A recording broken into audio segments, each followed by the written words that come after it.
Busog at nag-enjoy ang mga fur babies sa kanilang cakes and treats kahapon.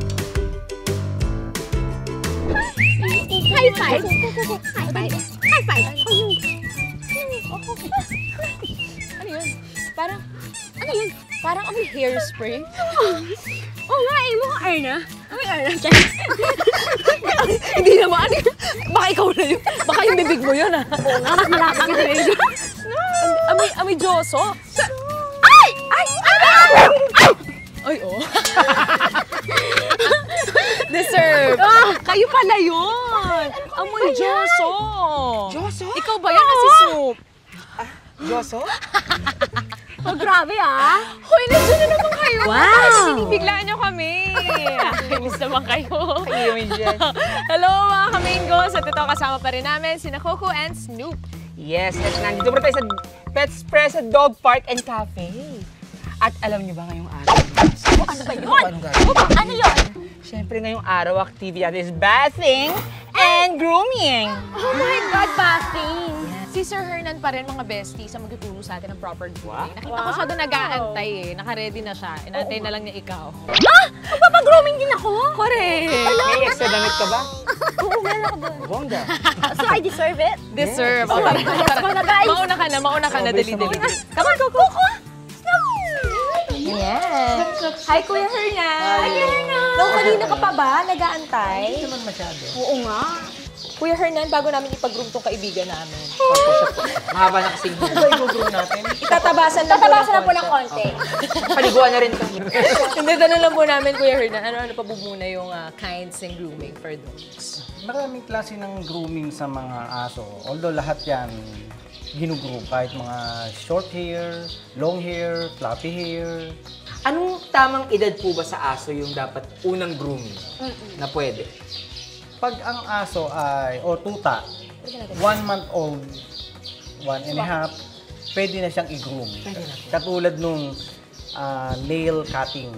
So part of the grooming din yan, nail cutting. Siyempre, sa ganung edad ng tuta, mahaba na yung kuko niya at nagpi-play na siya masyado doon sa mga ina. So nasasaktan. Kailangan na nating i-trim yung mga nail nila. So para sa akin, yun yung start. Ligo po. Mga ligo sa aso. Ligo ng aso, ng tuta, so para sa akin, pag sila ay kumpleto na ng vaccine. Mga 3 months. 3 months? 3 months pwede na. Tapos, gaano po kadalas sila dapat pinapaliguan? Depende po ba yun sa breed ng aso? Depende sa breed ng aso yung kasi may mga asong napapaliguan sila 3 beses sa isang linggo. Pwede po yun. Ang dami yun. May mga asong ganyan. May mga aso naman na 1 beses lang isang linggo. Meron din naman mga aso na 1 beses sa isang buwan, lalo't hindi sila nadudumihan. Pero kung lagi nadudumihan yung aso, mga 3 beses sa linggo. Kasi po ito for namin once every 6 months eh. Akala ko once a year. Once a year ba? Na-extend. Hoy, marunong na ako maligo. Oh, so happy for you. Thank you. Hindi kasi kahapon, sabi ko, di ba, hindi pa ako ready mag-alaga ng aso. Binigyan ako ng friend ko, Shih Tzu. Ilang buwan na? Magti 3 months. Talaga? Oo, ang kulit niya eh. Paano kapag shedding season, tulad po nitong si Sue? Oo, yung mga ganito po. Pag shedding season, ang ginagawa namin dyan, sinusuklay na namin, inuubos na namin yung shedding niya. Para hindi na dahan-dahan. Bukas mag-shed na naman. Ubusin mo na ngayon. Para pagbalik niya, sabay-sabay yung balahibo. Pero ano po ba yung pinakamahirap i-groom? Pinakamahirap i-groom na aso, yung mga kinukortehan talaga like poodle, yung long hair na, yung Shih Tzu. Kasi Shih Tzu is long hair talaga. May arte yung paggawa ng balahibo nila, lalo na yung poodle. Di ba minsan yung corgi din, yung puwet nila, parang ginagawang heart shape? Tinitrim lang naman yun. Yung mismong puwet po? Hindi naman yung puwet yung balahibo. Balahibo lang! Baka magdugo masakit. Oo nga. Sir Hernan, ito po ba yung mga pets po na stress sila pag ginugulo? Di ba sabi na stress sila pag pinapaliguan? May mga asong na-stress. So sasanayin mo lang talaga. Kasi una, hindi sila sanay. Dahil yung blower, maingay yan. Yung suklay, nasasaktan sila, lalo't may mga buhol-buhol sa loob. Pag sinuklay mo, sumama yung buhol, masasaktan sila. Ano yung stress? Pala talaga. Natatakot sila. Tapos yung pagpuputol ng kuko, Yan, nai-stress sila dyan. Actually, parang kahit kung ikaw yung magtitrim ng nails, nakaka-stress din kasi baka mamaya. Mali. Oo. Laman na yung kinakat mo. Tapos dudugo. Pag dumugo, ayun, tuloy-tuloy na. Doon makikita niya yung nail cutter. Trauma na siya. Trauma na siya. Mag-aaway na kayo. Hiyangan din po yung mga bad products. Oo, may mga aso kasi na hindi naman lahat ng product, may mga na-allergy na aso. Depende. So, kung gamit. Ito na, simulan na natin. I-demo na natin. Pa-demo na tayo kay Kuya Hernan kung paano ang tamang grooming ng aso. Grabe. Sabay ko groom.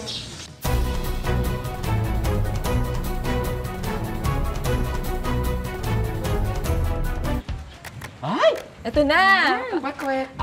Ano pangalan, Kuya Hernan? Siya si Kwek-Kwek. Papakita muna sa atin ni Kuya Hernan kung paano. Then isusunod natin si Coco, and si Snoop, and si Chichi. Asa si Tio Hernan po muna mariligo ngayon? Oo. Hindi, si Kwek Kwek. Oo, paliguan muna. niya. Manood muna tayo, tapos tumulong tayo kung meron tayong maitutulong. Papaliguan niyo yung aso niyo. Kailangan basang-basa siya. Kailangan po lahat. Lahat. Tapos, gagamitan natin siya ng Happy Pet Frenzy Shampoo. Happy Pet. Ito yung isa sa magandang shampoo para sa ating mga show dogs na katulad nitong husky.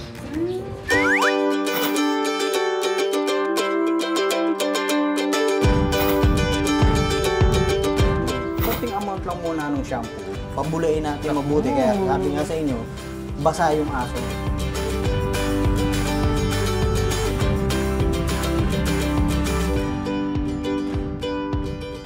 Kita nyo. Kuya Hernan, buti hindi siya gumagano. Ayan! Ayun, nalagyan mo yung... Okay na to? Oo, okay na yan. Okay na. Kasi tuyo-tuyo na naman siya. Oh, ito naman. Ngayon, so susunod natin gawin ay itatowel dry muna natin. Towel dry. Towel dry natin. Quick. No. Yan. Unahin natin yung face sa may mukha. Wait niya, no? Tuyuin yung mabuti. Baby shampoo.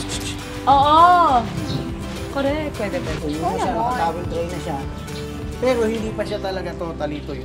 Kailangan pa natin siyang I-blower. Blower.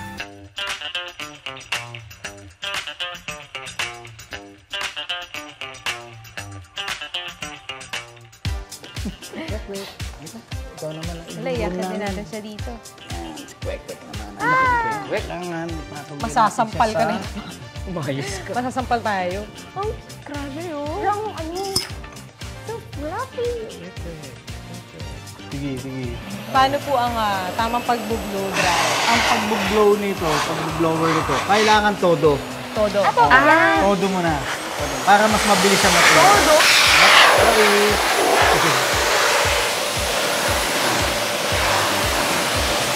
Sanay na rin siya, no?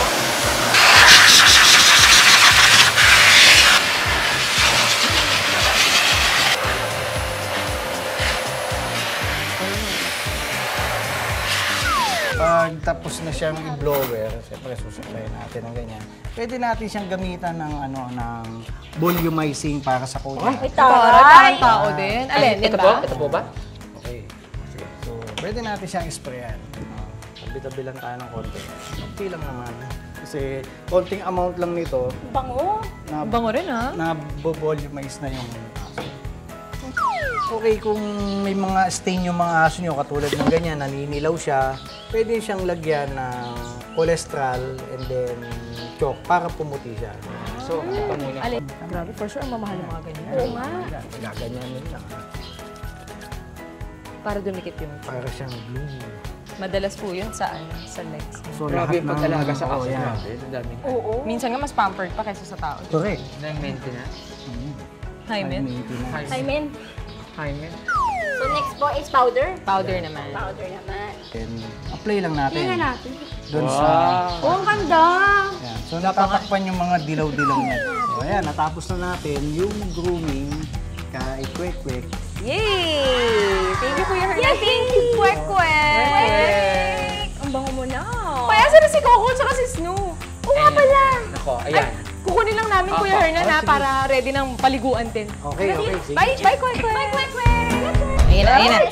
Snoopy, come on. Pag muna, magkakagatan sila. Ayun na, ayun na. Kaya nga, sige, ako sige. Kuya Hernan, medyo wild kasi sila pag nagsama. Oo, hindi sila friends Kailangan talaga. natin paglayuin talaga. Grabe! So, katawan po ulit, no, Kuya Hernan? Ready na po ba kayo? Snoop! Iwasan natin yung yung ulo talaga kasi... Okay, ito neck po. Neck. Yan, Hanggang... tama yan. Ay, gusto mo yan, malamig yan. Kang ano. Pagpapi ng ganyan, kailangan talaga, control talaga yung aso. Actually, ilang months pa lang ba si Sue? Parang 4 months pa lang po si Sue. Batang-bata pa. Look at your brother. Pasana. Okay na po yan, Kuya Hernan. O, sila naman. O, ito naman. And then, gamitan na natin siya ng Happy Pets. Ayan, try natin ito. Shampoo. Hey! Same procedure, dun muna sa leg.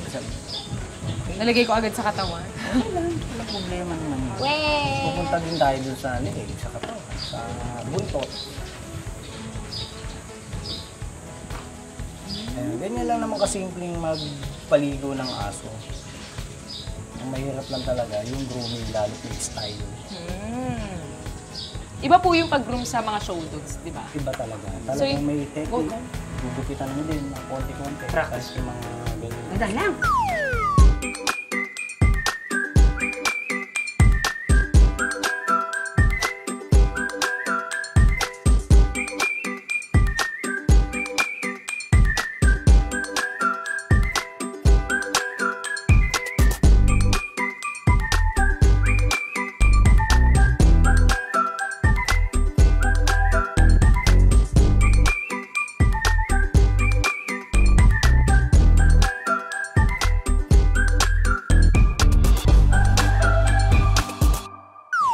Yan, si Coco muna bago kay Snoop. Kamusta si Snoop dyan? Ito, Chill. relaxing, chilling. Coco. Shuki. So, pag i-groom natin siya, patong natin siya dito sa grooming table. And then, meron siyang tali dito, gamitin natin to. Kailangan saktuhan lang siya. Yan. Coco. Alalayan lang natin siya, hindi naman siya nasasaktan. Parang natatakot. Oo. Sa una talaga natatakot sila kasi nati-pressure yung leeg. Pero mas okay yung ganyan kasi nakatingala lang sila. So, mahina muna yung gawin natin. Para hindi siya natatakot. Dahan-dahan lang. So maganda yung gatong blower kasi talagang tumatalsik yung yung mga balahibo niya. Yung mga dry coat niya, dead hair niya, ayan. So yung mga dumi niya, yung mga stain niya, matatanggal talaga. Next yung bibili Ganda po pala ng ganitong blower, no? Kasi ginagamit ko yung pantaong blower. Ay, wag yun. Mainit masyado pati yun. So, pwede natin siyang putulan ng kuko. Coco po, okay po. So, pakita ko din sa inyo kung paano ang pagpuputol ng kuko. So, sa pagpuputol ng kuko, kailangan maingat din kayo dahil baka dumugo, matroma yung aso. So, ang gagawin nyo, meron yan dyan sa loob ng sa kuko, makikita nyo naman na may part na mapula na. Yun na yung laman. Yun yung laman. So, baka dumugo. Ang gawin nyo, dahan-dahan lang yung konti-konti lang na maputol nyo. Yung kaya nyo lang putulin ko sa akin. Hindi kayo nangingilo. Gamit kayo ng nail cutter. Ay! Nakakangilo. Nakakangilo ba? Sana yan lang yan. Tingnan nyo lang talaga yung ulo. Konting-konti lang po Konti talaga lang. yung tinitrim. Kasi kung nailakad nyo naman yung Coco, aso no. nyo, It's okay. kung nailakad nyo naman yung aso nyo, mapupudpud naman yan. Ito yung ginagawa natin. Ito yung pang-everyday grooming. Tuwing gano'ng kadalas po dapat ginugupitan nyo? Weekly, ang pagpuputol ng kuko. Weekly ito yung tinatawag na pin brush. Maganda itong pin brush na to kasi nakakapagpa-floppy ng balahibo ito. Nakakapal tingnan.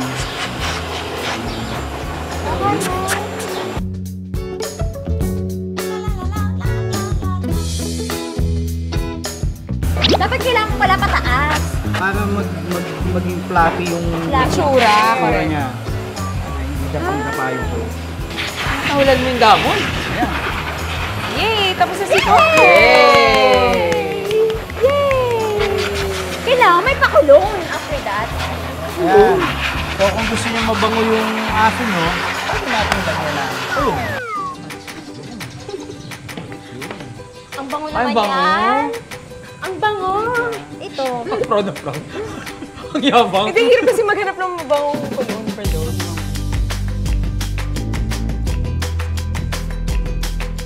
So, ganun din, para mabilis siyang matuyo habang binoblower Suklay mo, na. sinusuklay. Ganun din po, parang palabas. Ay, ganun pala yun. Parang mukhang fluffy. Fluffy. Oh, sarap.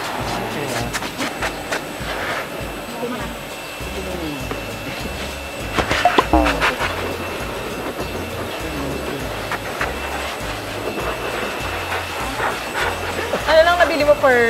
Wait, magic ba, boy, girl? Boy. Anong nabili mo for hair? Wet For magic? wipes. Wet wipes lang. Shampoo! Comfort! Mga ganyan. Mga basic lang. Bop. Kasi, wow.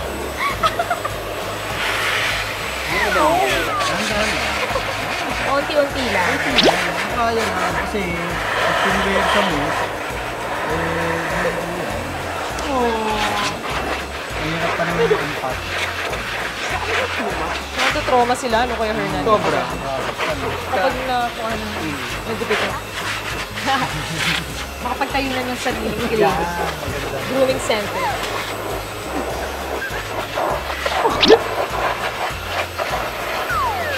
Bango naman. Bango?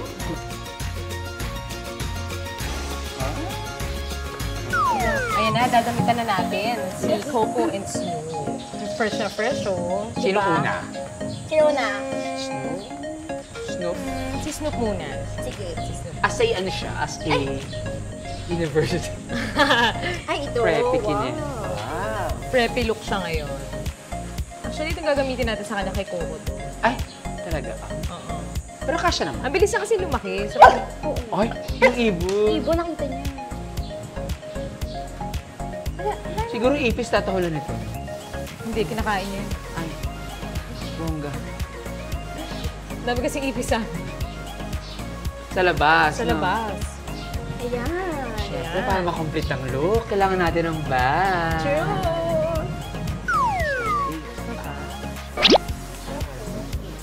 Ay, cutie!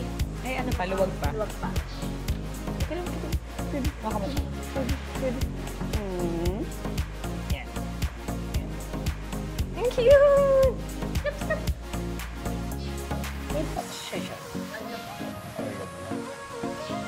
Nag-rest na siya. Isa pa. Mukhang ano pa. In-practice. Tinatrain na ni Kuya Hernan si Coco. Sa dog show natin. Tumayo siya ng pang-show. Ayan! Okay na. O, si Coco naman. Si Coco kasi mag-beach. Ay! So sexy siya. Taray! Matay ako si... Sabi. Ay, baliktad. Hindi ka mag-clutch. Papasok ko sa school. Wala nang ID number list. Wow, very Ito kasi, ano ba itong possession sexy naman ni Coco. Ang mga uncomfortable siya sa possession na yan. Okay ka lang? Coco Rampa. Ayan! O, si Sir Hernan naman. Ay, ikaw naman. Ito yata gusto ko. Sa uli yan, sir. Ano ba ito? Granny Cuisine. Ayan.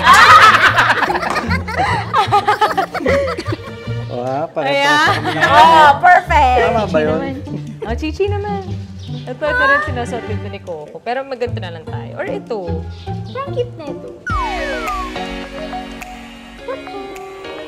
Coco. Unan.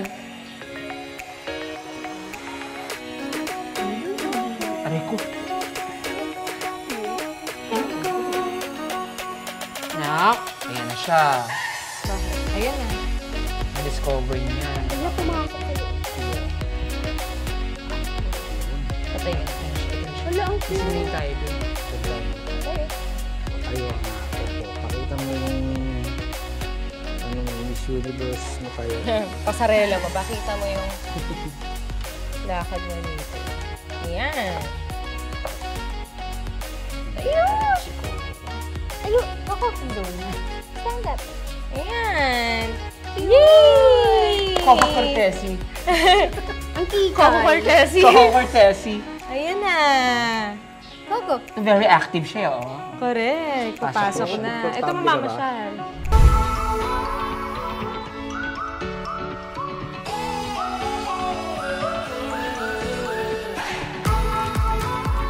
Good girl. Nako mga besties, pagod from work tapos hyper ang inyong aso. Nako, normal yan mga besties kasi ang ating mga doggies ay talagang very active animal siya. Correct. Pagharap ng tatakbuhan niya, ng mga lugar, di ba? Kaya dapat mag-prepare tayo ng playtime para sa kanila. At syempre, hindi lang dapat katawan ng i-energize, pati ang kanilang instinct at isip. Correct, Chame. Eh, paano Yes. naman kung ikaw ang very excited na makipaglaro sa mga alaga mo at dead ma sila? Well, gaya natin, inaboboard din naman sila. Kaya dapat kailangan maging creative sa mga playtime nila. Kaya meron tayong ideas at mga tips kung paano ba makipaglaro sa mga alaga nating mga doggies. Di ba? Yes, totoo. At meron kaming games for dogs. Actually, dalawa to. Una is rope toy. Ito pala yun. Yes, rope toy. Kasi ang rope toy kasi, hindi lang to pang taga-stress sa ating mga doggies. Kung mga nagkapatibay rin sila sa kanilang ngipin Ngipin. at buto. Yes. Diba? Kasi itong rope toy, pwede rin itong pang-fetch, imbis na bola. Tapos pwede na siyang eater, di ba? Oo. O iti-chew-chew nila yan, di ba? Patibay ng ngipin. Totoo. Di ba? Bongga to. At syempre, pwede rin itong tug for, di ba? Alam mo yung tug for? Tug of war. Di ba? Kasi Yung parang, hila-hila. oo, hila-hila. Correct. Pang-game sa kanila. Okay, yung step 2 naman natin is tinatawag na treats. Kailangan maglagay ng mga treats sa iba't ibang party ng bahay o bakuran, di ba? Hayaan natin hanapin ito ng ating mga doggies kasi maganda din yung na-training sa kanilang mga smells. Totoo. Di ba? Dami smells, ha? Smell? Oo. Di ba? Kaya magandang training din yun sa ating mga doggies. Para siyang hide and seek, di ba? Correct. Kung mag-hide and seek, matatrain yung utak kasi nila magharap ng mga bagay-bagay. So, di ba? Bongga yung... Tagu-taguan. Totoo, developed na kanilang mind and instinct sa aso. Smell. Totoo. Ah, bongga yun. Yes! So, ayan mga besties, go out and play nicely, di ba? True. At syempre, huwag kakalimutan maghanda ng tubig at pahinga sa inyong pets. At syempre, kayo magpahinga rin kayo, di ba? Para meron kayong energy sa inyong next activity. True! Perfect! Hi,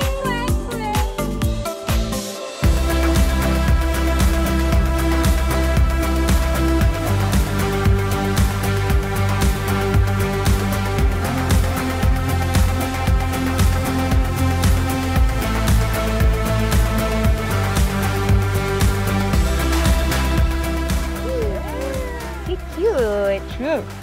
Tandaan sa pagiging paw-parent, dapat tamang balanse ng training, grooming, at playing. Correct. Correct. At syempre, hindi lang dapat puro kulitan lang sa ating mga doggies, di ba? Dapat kailangan diet, at saka proper diet, cleanliness, at dapat huwag natin pabayaan. Di Siyempre, ba? hindi lang yun para sa fur babies natin, para din sa ating mga fur mommies tulad mo. Yes. Cleanliness, Cleanliness. proper diet. Proper diet! Kaya practice natin ang proper hygiene. Correct. Sa babies man natin o pas sa sarili man natin. O dahil bukas, meron tayong dog show. Oh! Yes! Dog show with Coco and friends kasama ang iyong baby na si Magic! Ay! Abangan nyo yan dito lang sa #Wingo! I-ready na ang formal attire dahil bukas, ibang level ang labanan. I-cheer natin sina Coco and friends sa kanilang first ever dog show. Ano, mag-start na yung dog show. Medyo excited ako, na kinakabahan. Wala ko feel na pressure kasi confident ako kay Coco. Hindi ko naman lalaban si Snoop. Lalaban kami. Balik. Uy, mamaya ka na magpahinga. Magic! Down. Saka sa lotus pa. Coco, here. Fairness. And then back. Our best in show!